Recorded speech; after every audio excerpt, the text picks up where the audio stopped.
বৌদ্ধ কুশজাতকের কাহিনী অবলম্বনে 1910 সালে রবীন্দ্রনাথ লিখেছিলেন রাজা নাটক। এটি তার নাটকের তৃতীয় পর্বে রচিত, যখন তার গদ্য হয়ে উঠেছিল কাব্যময় আর প্রকৃতির অনুষঙ্গে কাহিনী আর চরিত্ররা হয়ে উঠেছিল সহজ সাংকেতিক।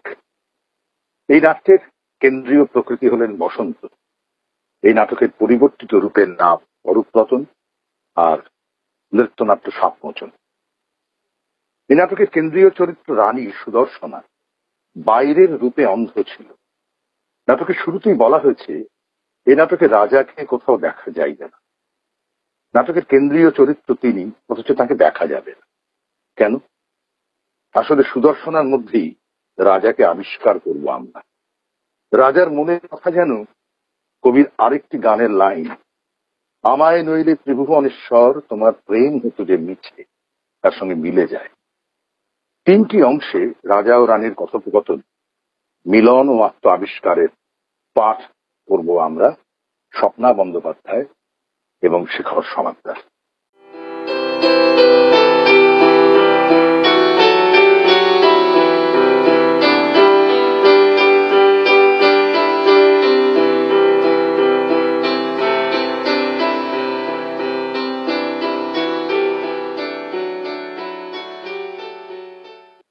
তুমি আমাকে আলোয় দেখা দিচ্ছ না কেন? আলোয় তুমি হাজার হাজার জিনিসের সঙ্গে মিশিয়ে আমাকে দেখতে চাও। এই গভীর অন্ধকারে আমি তোমার একমাত্র হয়ে থাকি না কেন? সবাই তোমাকে দেখতে পায়, আমি রানী হয়ে দেখতে পাবো না? কে বললে দেখতে পায়? মূঢ় যারা, তারা মনে করে দেখতে পাচ্ছি। তা হোক, আমাকে দেখা দিতেই হবে। সহ্য করতে পারবে না? কষ্ট হবে। সহ্য হবে না? তুমি বলো কি?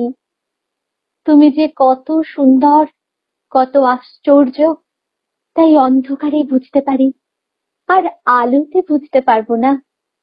বাইরে যখন তোমার বীণা বাজে, তখন আমার এমনি হয় যে আমার নিজেকে সেই বীণার তান বলে মনে হয়।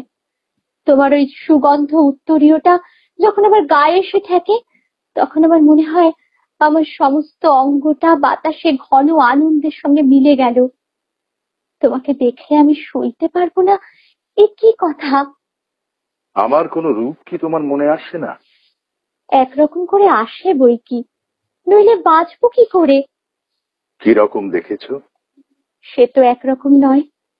নববর্ষার দিনে জল ভরা মেঘে আকাশের শেষ প্রান্তে বনের রেখা যখন নিবিড় হয়ে ওঠে, তখন বসে বসে মনে করি আমার রাজার যুক্তি বুঝি এইরকম, এমনি নেমে আসা, এমনি ঢেকে দেওয়া, এমনি চোখ জুড়োনো, এমনি হৃদয় ভরানো।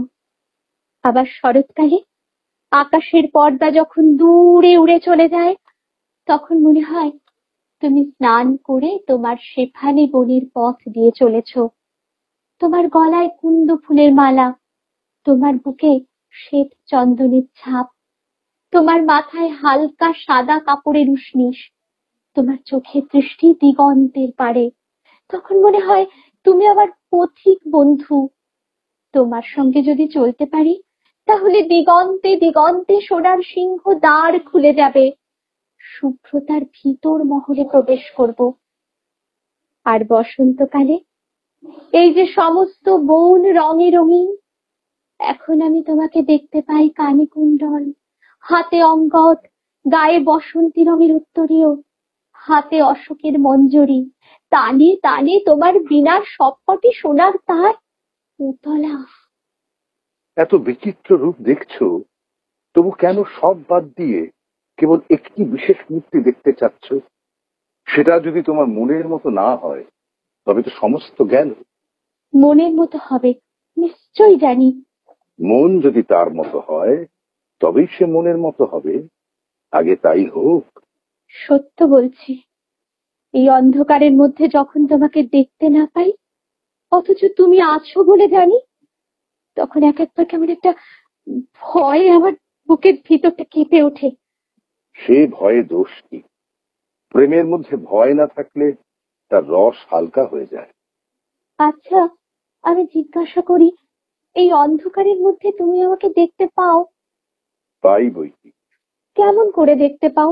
আচ্ছা, কি দেখো?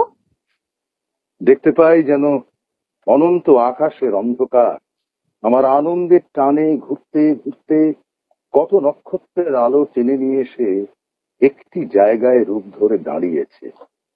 তার মধ্যে কত যুগের ধ্যান, কত আকাশের আবেগ, কত ঋতুর উপহার।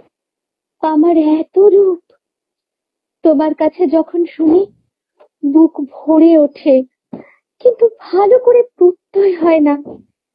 নিজের মুখে দেখতে তো পাইনি। নিজের আয়নায় দেখা যায় না, ছোট হয়ে যায়। আমার চিত্তের মধ্যে যদি দেখতে পাও তো দেখবে সে কত বড়। আমার হৃদয়ে তুমি যে আমার দ্বিতীয়, তুমি সেখানে কি শুধু তুমি? বলো বলো, এমনি করে বলো। আমার কাছে তোমার কথা গানের মতো বোধ হচ্ছে, যেন জন্ম জন্মান্তর শুনে এসেছি, যেন অনাদিকালের গান। তুই আমাকে যেমন করে দেখছো, তাই একবার এক নিমেষের জন্য আমাকে দেখিয়ে দাও না। তোমার কাছে অন্ধকার বলে কি কিছু নেই? সেই জন্যই তো তোমাকে কেমন আমার ভয় করে। এই যে কঠিন কালো লোহার মতো অন্ধকার, যা আমার উপর ঘুমের মতো, মূর্ছার মতো, মৃত্যুর মতো। তোমার দিকে তার কিছুই নেই। তবে এ জায়গায় তোমার সঙ্গে আমি কেমন করে মিলবো? না না, হবে না মিলন, হবে না। এখানে নয়, এখানে নয়। যেখানে আমি গাছপালা, পশু পাখি, মাটি পাথর সমস্ত দেখছি, সেইখানেই তোমাকে দেখবো। আচ্ছা দেখো, কিন্তু তোমাকে নিজে চিনে নিতে হবে। কেউ তোমাকে বলে দেবে না, আর বলে দিলেই বা বিশ্বাস কি? আমি চিনে নেব, চিনে নেব, লক্ষ লোকের মধ্যে চিনে নেব। ভুল হবে না। আজ বসন্ত পূর্ণিমার উৎসবে তুমি তোমার প্রাসাদের শিখরের উপরে দাঁড়িয়ে চেয়ে দেখো আমার বাগানে সহস্র লোকের মধ্যে আমাকে দেখবার চেষ্টা করো। তাদের মধ্যে দেখা দেবে তো? বারবার করে সকল দিক থেকেই দেখা।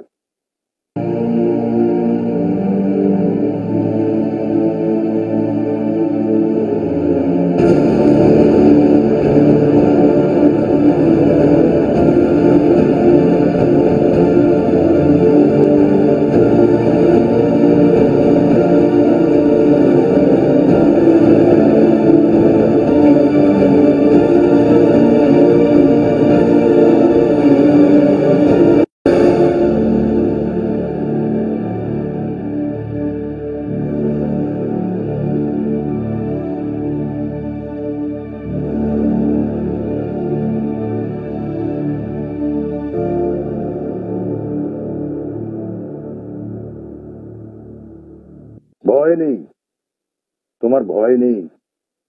আগুন এ ঘরে এসে পৌঁছবে না।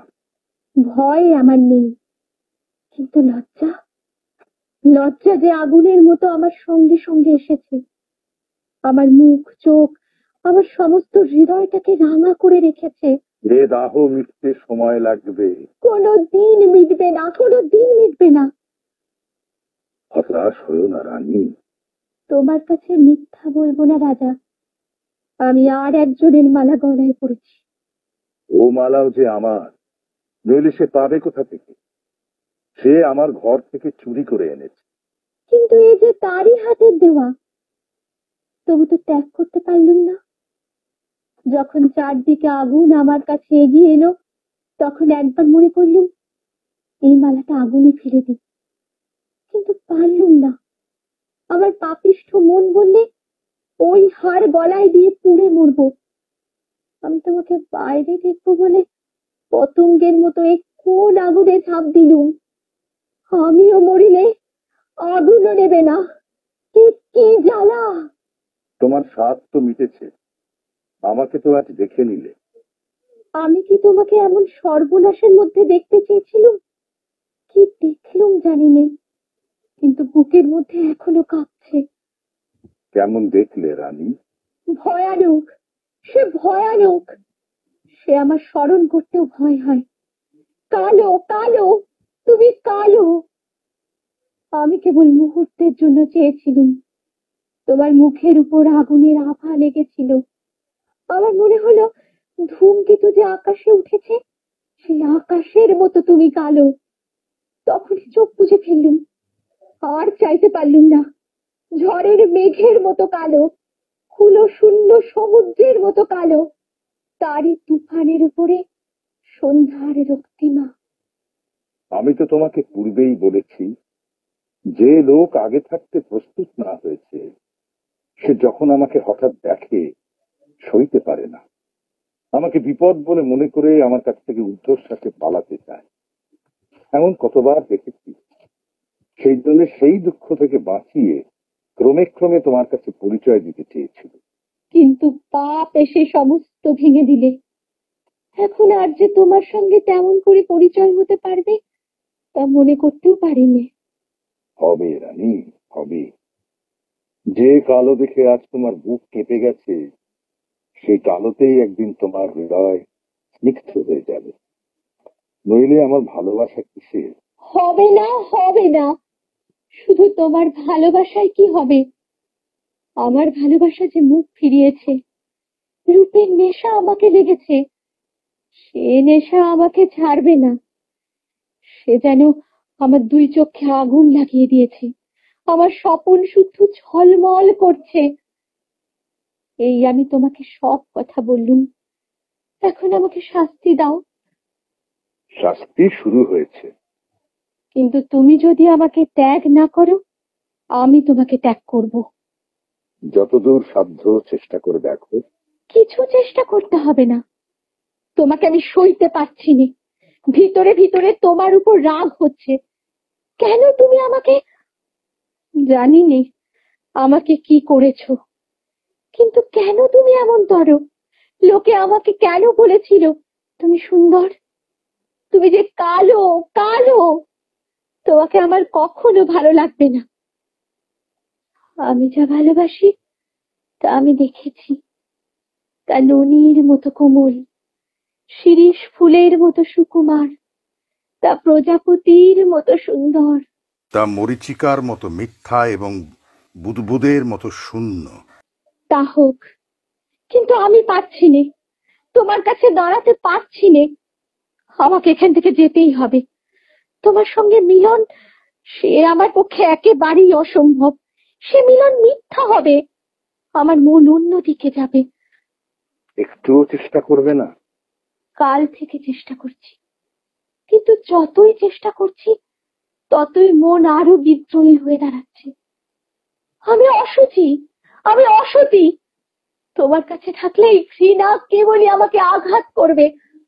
তাই আমার ইচ্ছে করছে দূরে চলে যাই, এত দূরে যাই যেখানে তোমাকে আমার আর মনে আনতে হবে না। আচ্ছা, তুমি যত দূরে পারো তত দূরেই চলে যাও। তুমি হাত দিয়ে পথ আটকাও না বলেই তোমার কাছ থেকে পালাতে মনে এত দ্বিধা হয়। তুমি কেশের গুচ্ছ ধরে জোর করে টেনে রেখে দাও না কেন? তুমি আমাকে মারো না কেন? মারো মারো, আমাকে মারো। তুমি আমাকে কিছু বলছো না, সেজন্য আরো অসহ্য বোধ হচ্ছে। কিছু বলছি নে, কে তোমাকে বললে? অমন করে নয়, অমন করে নয়, চিৎকার করে বলো, বজ্র গর্জনে বলো। আমার কান থেকে অন্য সকল কথা ডুবিয়ে দিয়ে বলো। আমাকে এত সহজে ছেড়ে দিও না, যেতে দিও না। ছেড়ে দেব, কিন্তু যেতে দেব কেন? যেতে দেবে না? আমি যাবই।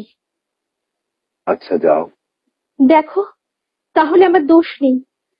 তুমি আমাকে জোর করে ধরে রাখতে পারতে, কিন্তু রাখলে না, আমাকে বাঁধলে না। আমি চললুম। তোমার প্রহরীদের হুকুম দাও, আমাকে ঠেকাক। কেউ ঠেকাবে না। ঝড়ের মুখে ছিন্ন মেঘ যেমন অবাধে চলে, তেমনি তুমি অবাধে চলে যাও। ক্রমেই বেগ বেড়ে উঠেছে। এবার নোঙর ছিনল। হয়তো ডুববো, কিন্তু আর ফিরবো না।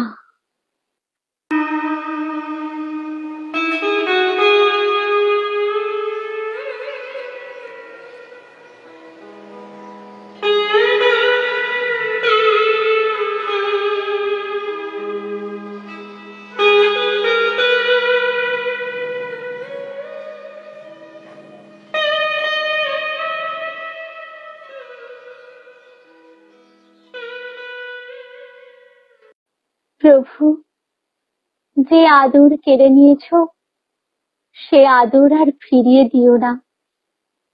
আমি তোমার চরণের দাসী, আমাকে সেবার অধিকার দাও। আমাকে সইতে পারবে? পারবো রাজা, পারবো। আমার প্রমোদ বনে আমার রানীর ঘরে তোমাকে দেখতে পেয়েছিলুম বলেই তোমাকে এমন বিরূপ দেখেছিলুম। সেখানে তোমার দাসের অধম দাসকেও তোমার চেয়ে চোখে সুন্দর ঠেকে। তোমাকে তেমন করে দেখবার তৃষ্ণা আমার একেবারে ঘুচে গেছে। তুমি সুন্দর নও প্রভু, সুন্দর নও, তুমি অনুপম। তোমারই মধ্যে আমার উপমা আছে। যদি থাকে তো সেও অনুপম। আমার মধ্যে তোমার প্রেম আছে, সেই প্রেমেই তোমার ছায়া পড়ে, সেইখানেই তুমি আপনার রূপ আপনি দেখতে পাও। সে আমার কিছুই নয়, সে তোমার। আজ এই অন্ধকার ঘরের দ্বার একেবারে খুলে দিল। এখানকার লীলা শেষ হলো। এসো, এবার আমার সঙ্গে এসো, বাইরে চলে এসো আলোয়। আজি দক্ষিণ দুয়ার খোলা, আজি দক্ষিণ দুয়ার, এসো হে, এসো হে, এসো হে আমার বসন্ত এসো। আজি দক্ষিণ দুয়ার খোলা, আজি দক্ষিণ দুয়ার, দিব হৃদয় দোলায় দোলা। এসো হে, এসো হে, এসো হে আমার বসন্ত এসো। আজি দক্ষিণ দুয়ার খোলা, আজি দক্ষিণ দুয়ার।